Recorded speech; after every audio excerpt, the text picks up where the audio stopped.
বাংলাদেশের ইতিহাসে সবচেয়ে আলোচিত মানবতা বিরোধী অপরাধের মামলার রায় ঘোষণার ঠিক আগ মুহূর্তে ফের ভার্চুয়াল বার্তায় সমর্থকদের উদ্দেশ্যে মুখ খুলেছেন প্রাক্তন প্রধানমন্ত্রী শেখ হাসিনা। আনন্দবাজার পত্রিকার প্রতিবেদনে বলা হয়েছে, ভারতে অবস্থানরত শেখ হাসিনা স্পষ্ট জানিয়ে দিয়েছেন তিনি রায়কে কোনো গুরুত্ব দেন না, কারণ আল্লাহ জীবন দিয়েছেন, আল্লাহই নেবেন।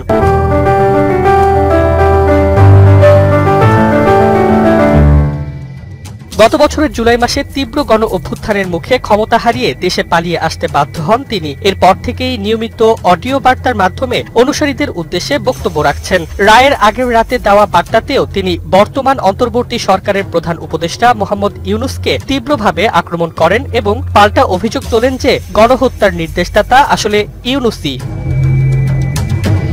হাসিনার বিরুদ্ধে অভিযোগ উঠেছে আন্দোলনকারীদের ওপর গুলি চালানোর নির্দেশ দেওয়ার, তবে তিনি তা সম্পূর্ণ অস্বীকার করে দাবি করেন পুলিশ শুধু রাবার বুলেট ছুড়েছিল, যা প্রাণঘাতী নয়। তার প্রশ্ন, যদি সত্যিই আমার নির্দেশে হত্যা হয়ে থাকে তবে সেই ময়নাতদন্ত প্রতিবেদন প্রকাশ করা হচ্ছে না কেন?